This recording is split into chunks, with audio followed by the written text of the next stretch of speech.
너희가 선지자 다니엘이 말한 바 멸망에 가증한 것이 거룩한 곳에 선 것을 보거든 읽는 자는 깨달을진저. 지붕 위에 있는 자는 집 안에 있는 물건을 가지러 내려가지 말며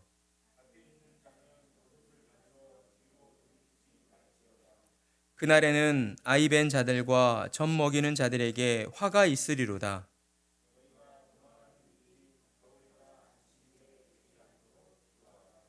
이는 그때에 큰 환난이 있겠음이라. 창세로부터 지금까지 이런 환난이 없었고 후에도 없으리라.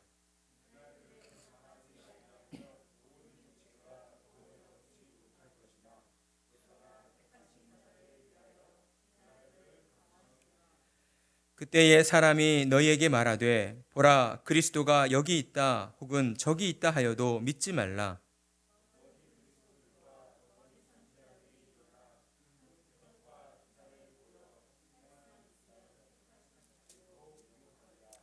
보라 내가 너희에게 미리 말하였노라.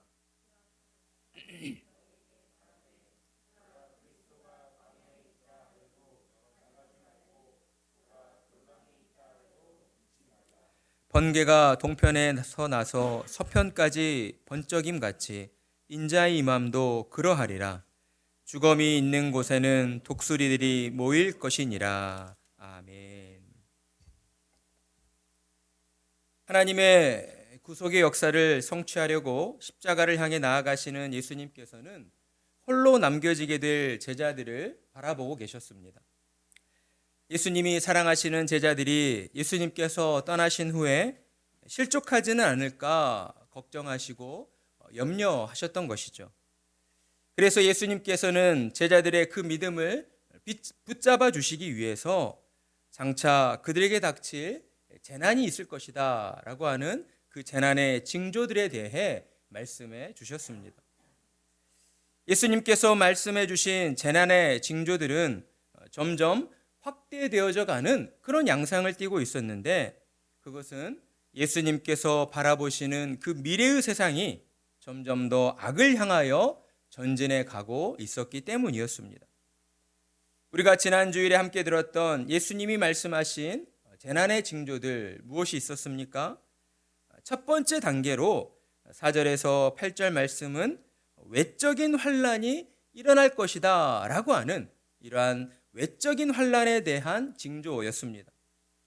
내용을 살펴보면 자칭 그리스도라 하는 자들이 일어나 많은 사람들을 미혹할 것이고 사람들 간의 갈등과 다툼이 일어나 수많은 분쟁과 권력 다툼이 끊이질 않을 것이고 또한 민족과 민족, 나라와 나라가 대적하여서 전쟁을 일으키게 되고 그로 인하여 수많은 사상자가 일어나게 된다라고 말씀하셨으며 또한 자연재해로 인한 기근과 지진이 계속해서 일어날 것이다 라고 말씀하셨습니다.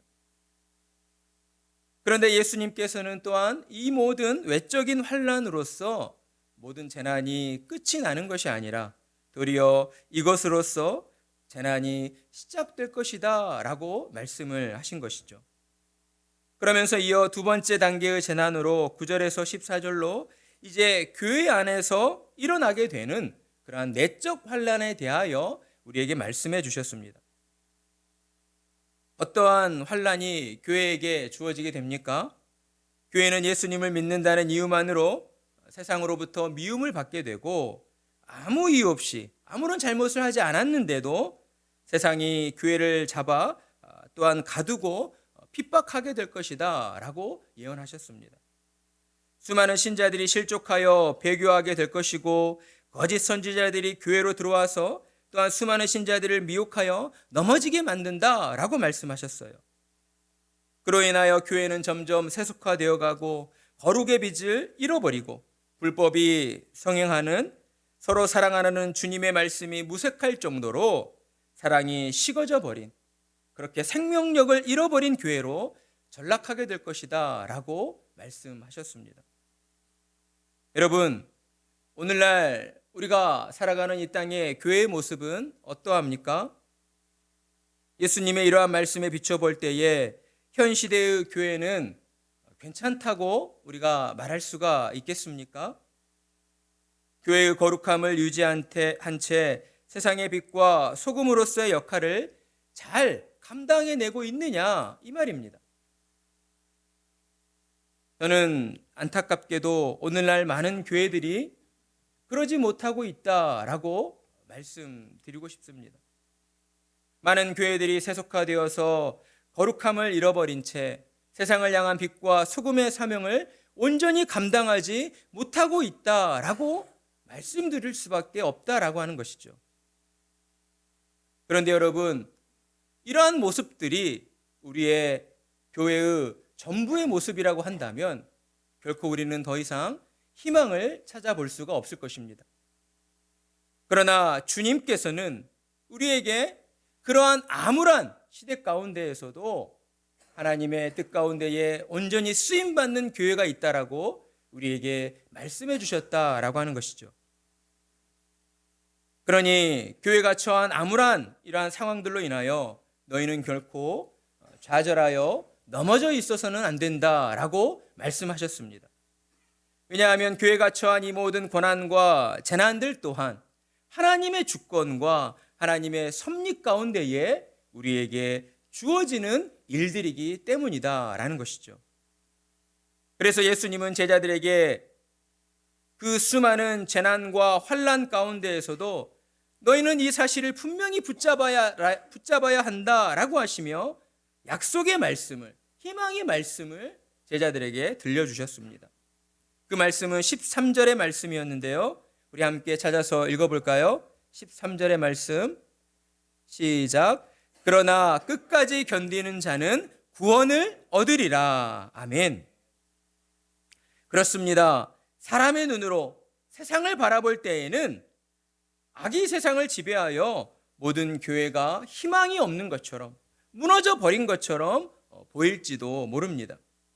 그러나 제 아무리 악이 득세한다 하여도 하나님의 선택하심에는 그 어떠한 영향도 끼칠 수가 없다라고 하는 것이죠. 하나님의 선택을 무효하게 만들거나 취소시킬 수 있는 것은 그 어떠한 것도 존재하지 않습니다. 왜냐하면 하나님께서는 무한하시고 불변하시고 영원하신 전능하신 하나님이시기 때문이다라는 거예요. 때문에 영원전에 선택하신 하나님의 택한 백성들, 주님의 몸된 교회는 그 어떠한 악에도 불구하고 결코 무너지거나 쓰러지지 않는다라고 하는 것입니다. 그러니 신자들은 믿음을 가지고 죄악된 이 세상을 살아갈 때에 두 가지 사실을 항상 기억해야 합니다. 첫 번째는 예수님이 예언해 주신 것처럼 신자도 예외 없이, 교회도 예외 없이 재난 가운데에 놓일 수가 있다라고 하는 것입니다. 그러나 그럼에도 불구하고 또한 두 번째로 우리가 기억해야 하는 것은 이와 같은 모든 재난들 속에서도 신자들이 교회가 결코 무너지지 않는 것은 우리 주님께서 우리에게 믿음을 주시고 그 믿음으로 말미암아 하나님이 끝까지 우리를 구원해 주신다라고 약속해 주셨기 때문이다라고 하는 사실입니다. 그렇습니다. 우리는 이 땅을 사는 동안 오직 주님의 이 약속의 말씀을 끝까지 붙들고 나아가야 할 것입니다. 끝까지 견디는 자가 구원을 얻게 된다는 주님의 이 약속의 말씀을 붙잡고 우리의 인생 가운데에 어떠한 수고와 슬픔과 고난이 찾아올지라도 그것으로 인하여 낙심하여 좌절하고 넘어져 있는 것이 아니라 그 어떠한 순간에도 우리 주님을 바라보며 주님의 약속의 말씀을 붙잡고 일어나는 저와 여러분이 되어야 한다라고 하는 것입니다. 그리고 예수님께서는 이제 마지막 징조로서 14절의 말씀에서 천국 복음이 온 세상에 전파되었을 때 그제야 비로소 재난의 끝이 온다라고 말씀하셨습니다. 예수님께서는 이 말씀을 통해서 끝까지 견뎌낸다라는 말씀의 의미가 무엇인가를 우리에게 가르쳐 주시고 있습니다. 그것은 믿음을 가진 신자들이 세상을 살면서 겪게 되는 모든 재난과 고난들을 단지 참아내고 인내하면 된다, 그저 묵묵히 참아내기만 하면 된다, 라는 의미가 아니라 어때요? 좀 더 적극적인 자세를 가지고 세상으로 나아가 예수 그리스도의 천국 복음을 전하는 증거자로 우리가 우뚝 서야 한다라고 하는 의미이다라는 것입니다. 사랑하는 성도 여러분, 참된 신자는 결코 세상의 박해와 핍박을 두려워하는 자들이 되어서는 안 됩니다. 세상의 고난과 어려움들 속에서 그저 무섭기 때문에, 힘들기 때문에 회피하는 자들이 되어서는 안 된다라고 하는 것이죠. 왜냐하면 우리에게는 세상이 우리에게 주어지는 고난과 그 모든 어려움들을 뛰어넘는 하나님이 주신 영광스러운 사명이 주어져 있기 때문이다라고 하는 것입니다. 하나님이 우리에게 주신 그 영광스러운 사명은 무엇입니까? 우리로 말미암아 한 생명을 구원의 길로 이끌어내는 그 일이다라고 하는 것이죠. 그러니 우리는 도리어 세상의 박해와 핍박 앞에서 우리의 주님이 말씀하신 그 말씀이 우리에게 이루어졌다라는 그 믿음의 확신을 가지고 우리는 더욱 담대하게 나아가야 할 것입니다. 마치 연어가 강물을 거슬러 올라가듯이 악이 세상 가운데에 만연할수록 우리의 삶 가운데에 고난과 어려움이 우리를 힘들게 할수록 우리는 더욱 예수님을 붙잡는 굳건한 믿음을 가지고 복음을 전하는 자로 나아가야 한다라는 것이에요. 그리고 다시 오실 주님을 그 무엇보다 간절히 소망해야 하는 것이죠. 예수님께서는 이처럼 세상이 당하는 외적인 환난과 또 교회가 당하는 내적인 환난을 거쳐서 온 세상 가운데에 천국 복음이 전파되었을 때 그제야 비로소 재난의 끝이 올 것이다 라고 우리에게 말씀하셨기 때문입니다. 재난의 끝이 온다라는 이 말씀의 의미는 무엇이겠습니까? 예수님께서 심판주로 다시 오시겠다라고 하는 그 의미의 말씀입니다. 예수님은 그래서 오늘 우리가 함께 읽은 본문을 통해서 이제 이스라엘을 향한 하나님의 심판을 예언하심과 동시에 또한 종말의 때에 우리 주님이 심판주로 오시기 전에 이 땅에 가장 큰 환난이 일어날 것을 우리에게 말씀해 주시고 있습니다. 예수님은 먼저 15절로 다니엘의 말을 인용하여 우리에게 말씀하여 주십니다. 그러므로 너희가 선지자 다니엘이 말한 바 멸망에 가증한 것이 거룩한 곳에 선 것을 보거든 이라고 말씀하셔요. 다니엘은 다니엘서 11장 31절에서 이와 같은 일들이 일어날 것이라고 미리 예언을 했었습니다. 군대는 그의 편에 서서 성소 곧 견고한 것을 더럽히며 매일 드리는 제사를 폐하며 멸망하게 하는 가증한 것을 세울 것이며 라고 예언을 했습니다. 그리고 다니엘이 예언한 이 예언은 다니엘의 예언은 예루살렘 성전이 부정하게 될 것이다 라고 하는 예언이었는데 그의 예언은 기원전 167년에 유대인의 핍박자인 시리아 왕 에피파네스 안티오쿠스 4세가 예루살렘 성전에 그리스 신인 제우스 신에게 헌당을 하고 또 번제단 위를 얇은 금판으로 덮어버리는 그 사건으로서 다니엘의 예언이 성취가 되어졌습니다. 그런데 예수님께서는 이와 같은 일들이 앞으로도 이후에 다시 한번 일어날 것이다 라고 그들에게 예언을 하신 것이죠. 예수님의 예언은 실제로 70년에 로마 군대가 예루살렘을 침공하여 성전을 불태움으로 말미암아 이루어지게 되었습니다. 그리고 또한 132년에서 135년에 유대 반란이 일어났을 때 당시의 로마 황제 하드리안이 불에 탄 그 유대 성전 위에 제우스 신전을 세움으로써 예루살렘 성전이 부정하게 되어지는 이러한 일들이 다시 한번 이루어지게 된 것입니다. 예수님께서는 장차 일어나게 될 모든 일들을 아시고서 거룩한 성전에 멸망에 가증한 것, 즉 우상의 성전이 세워지는 것을 볼 때에 예루살렘 성전은 무너지고 파괴할 것이기 때문에 너희는 이를 보았을 시에 즉시 대피해야 한다, 즉시 피해야 한다라고 하시며 제자들에게 세 가지 사항을 지시해 주셨다라는 것입니다. 예수님이 지시하신 세 가지 내용은 무엇입니까? 먼저 16절 유대에 있는 모든 자들은 산으로 도망해야 한다라고 지시하셨습니다. 그리고 두 번째 17절 지붕 위에 있는 자는 집 안에 있는 물건을 가지러 내려가지 말아야 한다라고 하셨어요. 그리고 세 번째 지시로는 18절로 밭에 있는 자는 겉옷을 가지러 뒤로 돌이키지 말아야 한다라고 지시하셨습니다. 자, 먼저 예수님은 첫 번째로 산으로 도망치라라고 지시하셨어요. 여기서 산으로라고 하는 표현은 당시 이스라엘의 지형을 살펴볼 때에 동굴이 많이 있는 그런 황량한 산들을 가리키고 있었습니다. 다윗이 사울 왕을 피해서 산으로 도주했던 것처럼 유대인들도 로마 군인들을 피해서 그들이 찾기 어려운 동굴이 많은 산으로 피해야 한다라고 지시를 하신 것이었습니다. 우리는 예수님께서 내리신 이 첫 번째 지시에서 우리 예수님이 가장 중요하게 여기시는 것이 무엇인가를 생각해 볼 수 있습니다. 여러분, 예수님이 가장 중요하게 여기시는 것이 무엇이겠습니까? 예수님은 전쟁의 승리가 아니라 유대인들의 생명을, 목숨을 가장 중요하게 여기시고 계신다라는 것입니다. 예수님께서는 그 어떠한 순간에도 하나님의 택한 백성들이, 자녀들이 살아남게 되는 것을 가장 중요하게 여기시는 분이시다라고 하는 것이죠. 따라서 우리는 이를 통해서 전쟁이 일어났을 시에 교회가 어느 편에 가담하여 군사적인 전쟁에 참여해서는 안 된다는 사실을 우리는 또한 깨달을 필요가 있습니다. 그리고 이어지는 두 번째 그리고 세 번째 지시의 내용은 이스라엘을 향한 하나님의 심판이 얼마나 급박하게 일어나게 되는가를 교훈하고 있다라고 할 수 있습니다.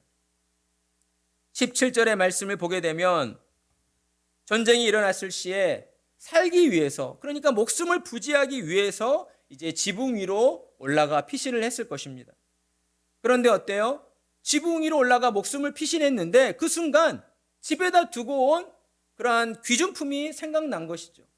그런 일들이 있다고 해서 다시 내려가서는 안 된다라고 우리 주님이 말씀하신 것입니다.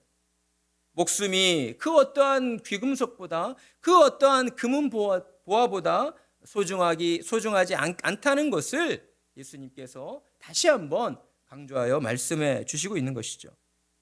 그리고 이어지는 18절에서 예수님은 겉옷을 가지러 돌아가지 말라라고 하셨어요. 유대인들에게 있어서 겉옷은 매우 중요한 그러한 물건이었습니다. 왜냐하면 이스라엘은 이제 밤이 되어지면 급격하게 온도가 떨어지기 때문에 겉옷을 걸치지 않고서는 그 추운 밤을 견뎌낼 수가 없기 때문이었습니다. 그래서 전쟁이 일어나서 피난하거나 도주하는 그런 상황에서 이 겉옷이라고 하는 것은 피난에서 살아남기 위한 최소한의 그러한 장비였다, 그러한 물건이었다라고 할 수가 있는 것이죠.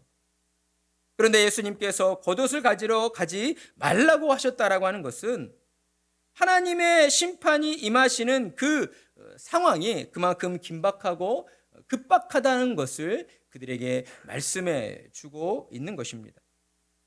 목숨을 살려내는 일이 밤에 추위를 당하는 것보다 더 중요하다라고 하는 것이죠. 그리고 또한 예수님께서는 예루살렘이 파괴되는 그날 아이를 뵌 어머니와 또한 갓난아기가 화가 임할 것이다 라고 말씀하시며 특별히 어린아이를 임신한 어머니와 갓난아기를 지칭하여 말씀을 해 주시고 있습니다. 그것은 그들의 존재가 그만큼 연약하기 때문이고 전쟁을 통하여 또한 하나님의 심판 가운데에 더 많은 피해를 볼 것이 분명했기 때문에 예수님은 더욱 그들에게 주의해야 한다, 조심해야 한다라고 그들에게 일러준 것이었습니다. 사랑하는 성도 여러분, 하나님께서는 인자와 긍휼이 한이 없으신 하나님이십니다. 때문에 하나님은 언제라도 자신의 죄를 자복하고 회개하는 자에게 은혜를 베풀어 주시고 그를 죄악 가운데에서 구원해 주시는 하나님이시다라고 하는 것이죠.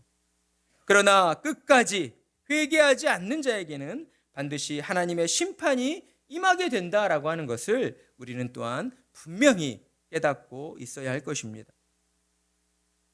예수님께서 말씀하신 것처럼 거룩한 성전에 가증한 것, 곧 우상이 세워졌다라고 하는 것은 이스라엘이 끝까지 하나님 앞에 회개하지 않았음을 우리에게 보여주고 있기 때문인 것이죠.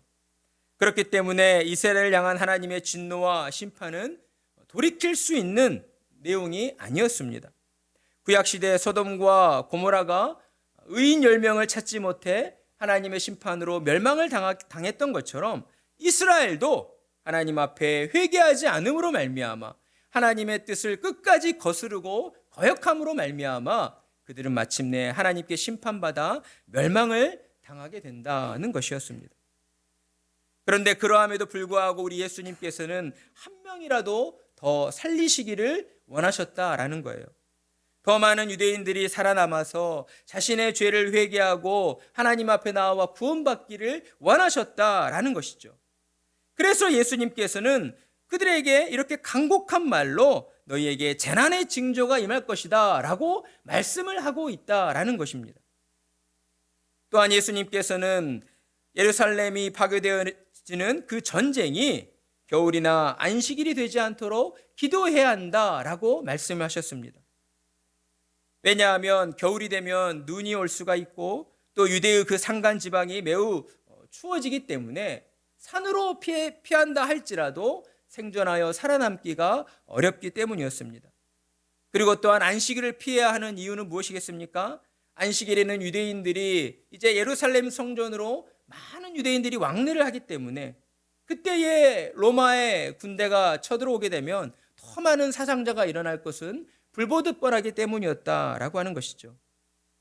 예수님은 그 날을 피할 수 있도록 너희가 기도해야 한다라고 말씀하셨습니다. 한 사람이라도 더 살려서 하나님 앞에 나와 예수님을 구주로 믿고 회개하여 구원 얻도록 너희는 더욱 결심을 내어서 기도해야 한다라고 말씀을 하셨다라는 것이죠. 이스라엘을 향한 하나님의 진노와 심판이 취소될 수는 없을지라도 그 가운데에서 하나님의 은혜가 임하도록, 그 가운데에서도 하나님의 긍휼이 임하도록 너희는 하나님 앞에 나아가 간절히 기도하라고 주님이 말씀을 하셨습니다. 기도하라는 우리 주님의 말씀은 오늘날 교회를 향한 말씀이라고도 할 수가 있습니다. 세상을 향해 하나님의 진노와 심판이 또한 교회라고 하여서 피해가는 것이 결코 아니기 때문이다라는 것이죠. 그러니 교회 안에 있는 신자들은 무엇보다도 종말의 날에 임할 하나님의 진노와 심판을 두려워해야 하고 그 마음을 가지고 하나님 앞에 나아가 은혜를 구하며 간절한 마음으로 기도 드려야 하는 것입니다. 하나님의 심판이 임하는 그날이 되었을 때에는 이제 더 이상 회개할 기회가 우리에게 주어지지 않기 때문이다라는 것이죠. 재림하시는 예수님께서는 사랑과 긍휼의 예수님이 아니라 냉정하게 죄를 판단하시고 우리의 죄를 심판하시는 심판주로 우리에게 오실 것이기 때문입니다. 그리고 이어서 예수님은 22절에서 28절의 말씀으로 이제 종말의 날에 이루어지게 될 세상을 향한 영적인 심판들에 대하여 우리에게 말씀해 주고 있습니다. 종말의 날이 가까울수록 이 세상 가운데에 드러나게 되어지는 가장 큰 재난의 징조가 무엇인가를 우리에게 말씀해 주고 있는 것이죠. 먼저 예수님께서는 그 재난의 징조들을 우리에게 설명해 주시기에 앞서 하나님께서 우리에게 은혜를 베풀어 주실 것이다. 그 큰 환난과 재난 가운데에서도 하나님께서는 교회를 향한 신자들을 향한 은혜를 하나님께서 거두시지 않으실 것이다 라고 우리에게 말씀해 주고 있습니다. 22절의 말씀을 보게 되면 그날들을 감하지 아니하면 무슨 말씀입니까? 하나님께서 우리를 향하신 그 재난, 그러니까 세상 가운데에서 벌어지는 환난과 그 재난의 날들의 일수를 하나님께서 감하지 않으신다면, 줄이시지 않으신다면 어때요? 모든 육체가 구원을 얻지 못할 것이다. 결국 하나님께서 세상을 향한 심판과 그 재난을 하나님께서 감하여 주시는 그 은혜를 베풀어 주시기 때문에 이 땅의 모든 이들 가운데에서도 또한 하나님의 이 은혜로 구원을 얻게 되는 이들이 있게 된다라는 그러한 말씀을 우리에게 들려주신 것입니다. 그러면서 예수님은 종말의 때에 나타나게 되는 가장 큰 징조로서 교회 밖에 있는 세상 사람들이 그리스도가 여기에 있다 저기에 있다라고 그렇게 말할 것이다 라고 이야기를 하십니다. 그들은 어떠한 사람들입니까? 거짓 그리스도들과 거짓 선지자들이었습니다. 예수님은 그들을 절대 믿어서는 안 된다라고 말씀하십니다. 왜냐하면 거짓 그리스도들과 거짓 선지자들이 표적과 기사를 행하면서 할 수만 있는 대로 하나님이 선택하신 믿는 자들마저 미혹하여 넘어뜨리려 하기 때문이다 라고 하는 것이죠. 예수님은 우리에게 그들이 얼마나 위험한 존재인가를, 그들의 그 위험성이 얼마나 크고 무서운 것인가를 우리에게 재차 확인해 주셨습니다.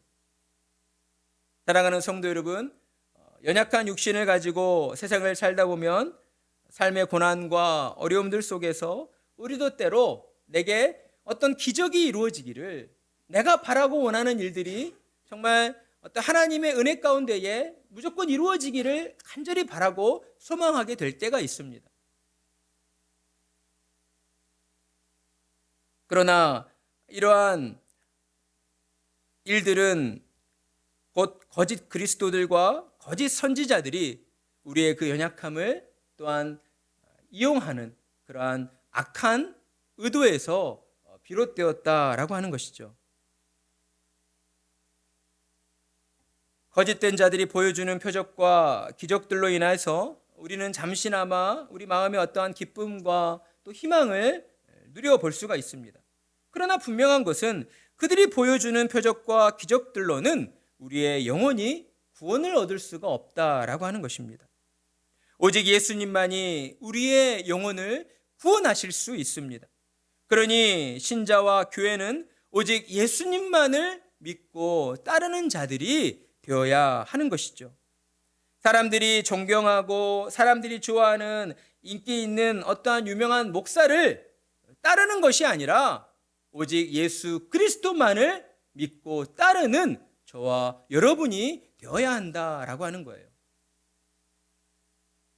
우리는 예수님의 이 말씀을 다시금 우리 마음에 새겨야 합니다. 예수님께서는 우리에게 보라 내가 미리 말하였다라고 분명하게 말씀을 하셨습니다. 25절로 보라 내가 너희에게 미리 말하였노라. 예수님께서 어떠한 의도로 이런 말씀을 하셨습니까? 두 가지의 의미가 담겨져 있는데, 하나는 제자들이 거짓 그리스도들과 선지자들의 미혹에 넘어가지 않기를 바라는 그 애타는 마음, 그 간절한 마음과 함께, 또한 그럼에도 불구하고 예수님께서 이렇게 종말의 때에 일어날 재난의 징조들에 대하여 이렇게 상세하게 말씀해 주셨음에도 불구하고 그들이 거짓된 자들의 말에 속아 미혹에 넘어가게 되었다면 그것은 순전히 그들의 잘못이요 또한 그들의 책임이다라고 하는 것을 우리에게 말씀해 주시고 있는 것입니다. 오늘날 우리 주변을 둘러보면 이런 분들이 더러 있는 것 같습니다. 예수님을 믿는다 하면서도 이단 사이비에 빠져서 교회를 무조건적으로 부정하고 비난하는 그런 분들이 참 많이 있음을 우리가 보게 됩니다.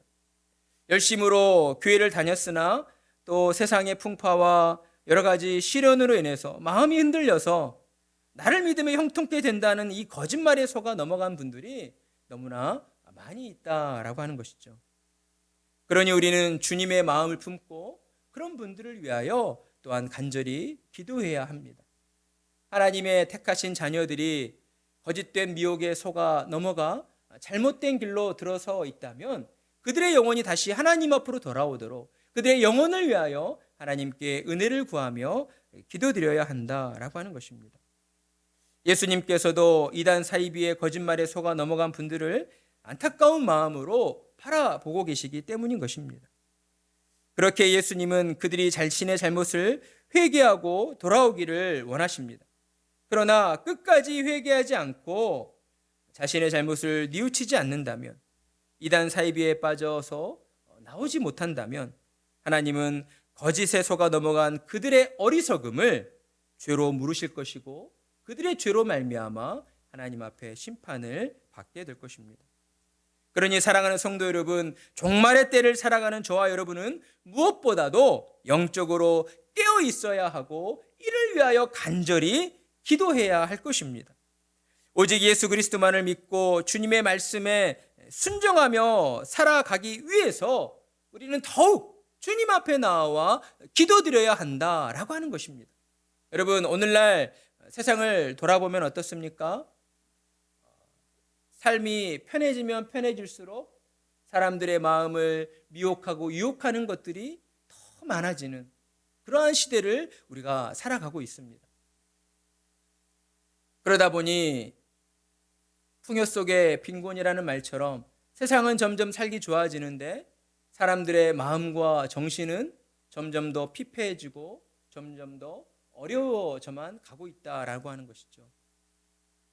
그러한 상황들을 거짓 그리스도들과 거짓 선지자들이 파고 들어옵니다. 사람들의 그 외로워하는 마음, 사람들의 그 힘들어하는 마음들을 파고 들어와서 나를 믿고 따르면 무조건 복을 받는다, 무조건 형통하게 된다라고 하는 이러한 거짓말로서 사람들을 미혹하고 있다라고 하는 것이에요. 여러분, 이미 장성한 어른들은 그렇다고 쳐도 우리의 자녀들 어떻습니까? 우리의 자녀 세대들 얼마나 어렵고 힘든 세상을 살아가야 하겠습니까? 그러니 우리가 더욱 영적으로 깨어서 이 세상을 바라보며 하나님께 은혜를 구하며 기도해야 하는 것입니다. 우리의 자녀들이, 우리의 다음 세대들이 그러한 거짓 사도들의 그 말에 속아 넘어가지 않도록 세상의 일들 속에서 때로 힘들고 어려운 일들이 있을지라도 그 일들 속에서, 그 어려움들 속에서 좌절하고 낭망하지 않고 거짓말에 속아 넘어가지 않고 오직 예수 그리스도만을 붙잡고 믿음으로 일어서도록 우리 자녀들의 그 영혼을 위하여 우리가 더욱 간절히 하나님 앞에 기도해야 하는 것입니다.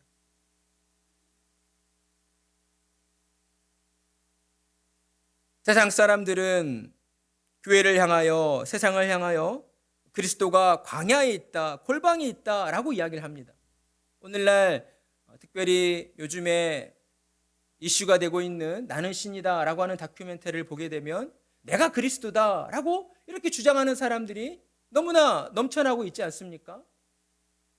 우리는 그 상황들을 보면서 왜 저렇게 공부도 열심히 했고 또 충분한 학력을 가지고 있고 그렇게 좋은 환경에서 자라난 사람들이 저런 말도 안 되는 이단 사이비에 빠져버리게 된 것일까라고 하는 그러한 의문을 가질 수가 있습니다. 그러나 여러분, 예수님께서 이러한 시대를 이미 예언하셨다라고 하는 것이에요. 왜 그런 일들이 벌어질까가 아니라 이러한 일들이 종말의 때에 우리 곁에서 일어난다라고 주님이 이미 말씀을 하셨다라고 하는 것이죠. 그렇다면 우리는 정말 더 이 세상을 향한 경각심을 가지고 주님의 말씀을 의지하여 우리는 기도해야 하는 것입니다. 이단 사이비에서 주장하는 것처럼 내가 그리스도다라고 하는 이 허황된 말들을 우리는 정면으로 반박하며 깨트려 부시는 자들이 되어야 하는 것이에요. 왜요? 예수님께서 우리에게 이렇게 말씀을 하시잖아요. 예수님께서 심판주로 다시 오실 그날에는 번개가 동쪽에서 서편까지 번쩍임같이 세상 모든 사람들이 한 번에 알아보도록 그렇게 임할 것이다 라고 우리에게 말씀을 하셨기 때문입니다. 여러분, 정말 합리적인 말씀이지 않습니까? 우리 주님이 심판주로 다시 오실 그날에는요, 대한민국에서 살고 있기 때문에 저 멀리서 잘 보이지 않는 이렇게 예수님이 나타나시지 않으신다라고 하는 거예요. 예수님이 다시 오실 때에는 온 세상 모든 사람들이 단 한 번에 알아볼 수 있는 모습으로 우리 가운데에 임하신다라고 그렇게 말씀을 하셨습니다. 그러니 우리는 오늘 말씀을 통해서 우리 주님이 심판주로 재림하시기 전에 우리에게 가장 큰 환난이 임하게 된다라고 하는 이 분명한 사실을 우리가 온전히 깨달아야 할 것입니다. 그리고 우리에게 닥칠 가장 큰 환난은 거짓 그리스도들과 거짓 선지자들의 그 미혹으로 말미암은 우리의 시련이요 또한 우리의 아픔이라는 것을 우리가 분명히 기억해야 할 것입니다. 그들은 천사의 가면으로 그 악한 얼굴을 가리고 우리의 영혼 가운데에 찾아올 것입니다. 우리의 영혼을 미혹하여 넘어뜨리려 할 것입니다. 그러나 우리는 우리 안에 주신 하나님이 은혜로 우리에게 허락하여 주신 예수 그리스도를 믿는 그 믿음으로 그 모든 미혹들을 또한 유혹들을 우리는 물리쳐야 한다라고 하는 것이죠. 주님이 우리에게 약속하여 주신 끝까지 견디는 자는 구원을 얻으리라는 이 약속의 말씀을 붙잡고 우리는 그 어떠한 순간에서도 좌절하지 아니하고 믿음을 가지고 힘을 내어 우리 주님을 바라보며 나아가야 할 것입니다. 그러기 위해 우리는 더욱 주님의 몸된 교회로 모여야 하는 것이겠죠. 주님의 몸된 교회로 모여서 하나님의 말씀을 듣고 가르침을 받아야 하는 것입니다. 왜요? 우리는 그만큼 연약한 존재들이기 때문이에요. 우리 안에는 아직 여전히 죄된 본성이 남아 있습니다. 그렇기 때문에 주님의 이 약속의 말씀을 세상의 삶으로 말미암아 잊어버리며 살 때가 참으로 많이 있다라고 하는 것이죠.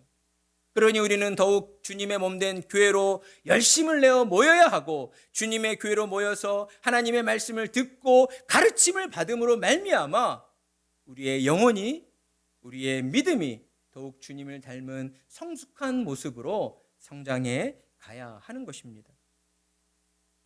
그러기 위해 우리는 더욱 하나님 앞에 은혜를 구해야 하고 또한 주님 앞에 모여서 더욱 열심히 기도하며 나아가야 합니다.